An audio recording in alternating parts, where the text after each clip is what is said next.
अल्लाह के नाम से शुरू जो बड़ा मेहरबान नहायत रहम करने वाला है। देखती आंखों सुनते कानों को मोहम्मद इरफान की तरफ से सलाम कबूल हो। दोस्तों आज मैं जो आपके लिए रेसिपी लाया हूँ ये बहुत ही ज़बरदस्त और आसान रेसिपी है। इसको बनाना बिल्कुल आसान है दोस्तों आज मैं आपको बनाने सिखा रहा हूँ कच्चे आम का अचार। ये कच्चे आम का मौसम है, कच्चे आम को आप लेकर इसका अचार बना लें, आप इसको सेव कर लें, पूरा साल आप इसको यूज़ करें। तो दोस्तों सबसे पहले जो मैं ले रहा हूँ कच्चे आम का अचार बनाने के लिए मेरे पास तकरीबन 2 केजी मेरे पास आम है। दोस्तों ये छोटे वाले आम मैंने लिए हैं और यही छोटे वाले ही आम का अचार ज़बरदस्त बनता है, बिल्कुल खट्टा अचार बनता है इसका। उसके बाद दोस्तों इसको मैंने अच्छी तरह वॉश करके मैं अब इसको काट लूँगा। काटने का तरीका आसान है। उसके बाद दोस्तों मेरे पास 2 टेबलस्पून मेरे पास सॉल्ट यानी कि नमक है, 1.5 टेबलस्पून मेरे पास हल्दी है। दोस्तों वीडियो शुरू करने से पहले जिन्होंने मेरा यूट्यूब चैनल सब्सक्राइब नहीं किया वो जल्दी जल्दी मेरा चैनल सब्सक्राइब करें, लाइक करें, वॉच करें और इसे अपने दोस्तों से ज़रूर शेयर करें। बिस्मिल्लाहिर्रहमानिर्रहीम। दोस्तों इसको काटने का तरीका ये है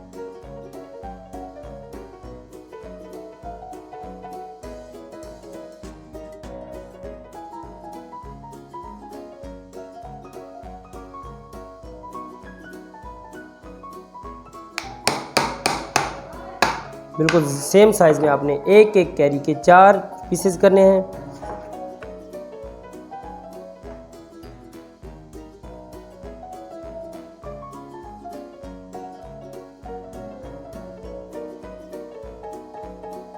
बिस्मिल्लाहिर्रहमानिर्रहीम। दोस्तों इस तरह आपने इसकी ये अंदर वाली गुठली है ये रिमूव कर देंगे।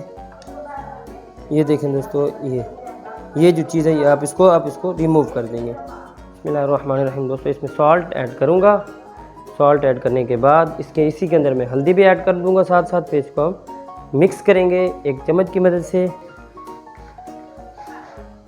नमक और हल्दी के लगाने का ये फ़ायदा होगा जो आम का पानी है, कैरी का जो पानी है वो रिमूव हो जाएगा। दोस्तों मैंने आपको पहले भी बताया है जो आम के लिए जो कैरी ज़रूरत है वो बिल्कुल कच्ची कैरी होनी चाहिए, बिल्कुल कच्चा आम होना चाहिए और खट्टा आम होना चाहिए।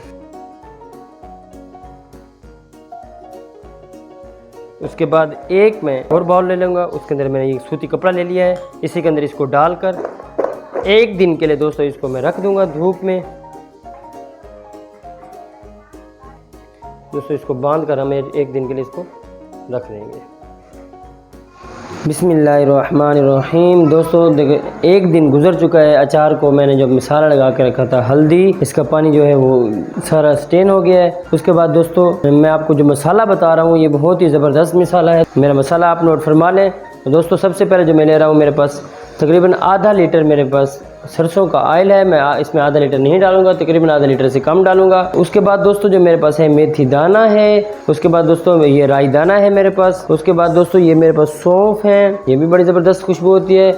उसके बाद दोस्तों मेरे पास ज़ीरा है। उसके बाद दोस्तों ये देखो किलवंजी है मेरे पास। उसके बाद ये खुश्क धनिया है मेरे पास, कुटी हुई खुश्क धनिया मैंने ली है। आपने पाउडर नहीं लेना, कुटी हुई खुश्क धनिया लेना है। उसके बाद दोस्तों जो रेड मिर्च पाउडर ले रहा हूँ मैं, रेड मिर्च कुछ कुटी हुई नहीं ले रहा, दड़ा मिर्च नहीं ले रहा, मैं पाउडर ले रहा हूँ। पाउडर का ये फ़ायदा होगा ये कैरी को चिपका रहेगा। तो लास्ट चीज़ मैं आपको बता रहा हूँ, दिखा रहा हूँ, ये बहुत ज़बरदस्त है। इसी में ये बड़ी अच्छी खुशबू पैदा करेगा। इसमें ये है अदरक पाउडर, ये इजीली बाज़ार से मिल जाएगा आपको अदरक पाउडर।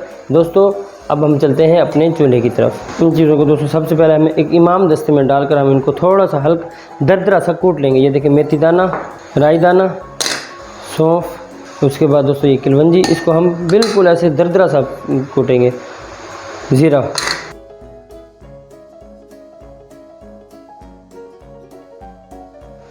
बिस्मिल्लाहिर्रहमानिर्रहीम। दोस्तों एक पैन ले लिया, उसको मैंने आग पे चढ़ा दिया। उसके बाद दोस्तों जो मैंने मसाला कूटा था इसके अंदर डाल देंगे।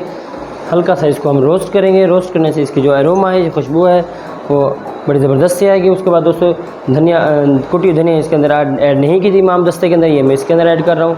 दोस्तों 15 से 20 सेकंड हम इसको रोस्ट करेंगे, ज़्यादा रोस्ट नहीं करेंगे फिर ज़्यादा ये जल जाएगा। उसमें मैंने मसाला जात निकाल लिए हैं। अब इसके अंदर हम दोबारा पैन आग पे चढ़ा दिए। अब इसके अंदर ऑयल ऐड करेंगे।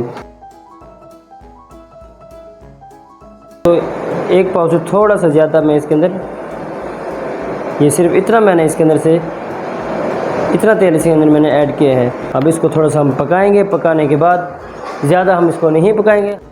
बिस्मिल्लाहिर्रहमानिर्रहीम। दोस्तों ये देखें सरसों का ऑयल है, ये गर्म हो गया। इसको मैंने बॉयल नहीं किया, सिर्फ इसको जस्ट मैंने इसको गर्म किया है तकरीबन 40 सेकंड। उसके बाद दोस्तों इसको 5 मिनट के लिए इसको रखेंगे। 5 मिनट रखने के बाद फिर हम इसको अचार में डालेंगे। बिस्मिल्लाहिर्रहमानिर्रहीम। दोस्तों इसी के अंदर में हम कैरी ऐड करेंगे।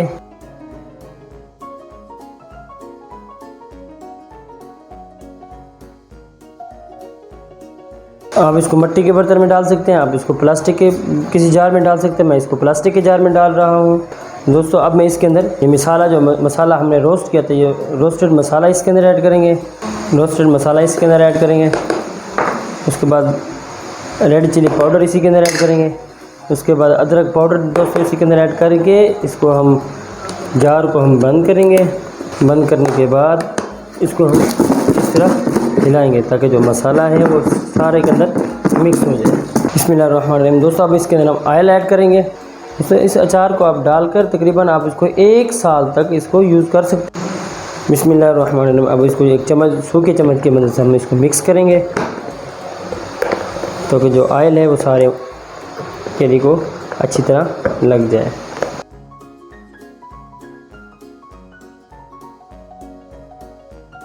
बिस्मिल्लाहिर्रहमानिर्रहीम दोस्तों, ये देखें दोस्तों, ये तैयार है हमारा अचार। अब हम इसको 4 से 5 दिन धूप में रखेंगे। उसके बाद हम इसको चाहे तो छाँव में रख सकते हैं। तो दोस्तों बड़ी ज़बरदस्त शक्ल है इसकी। जैसे जैसे ये पकता जाएगा इसकी शक्ल बड़ी ज़बरदस्त बनती आएगी और टेस्ट भी इसका इंक्रीज़ होता जाएगा। तो दोस्तों मुझे अगली वीडियो तक दीजिए इजाज़त। देखते रहिए मेरा फूड ट्यूब चैनल। अल्लाह हाफिज़।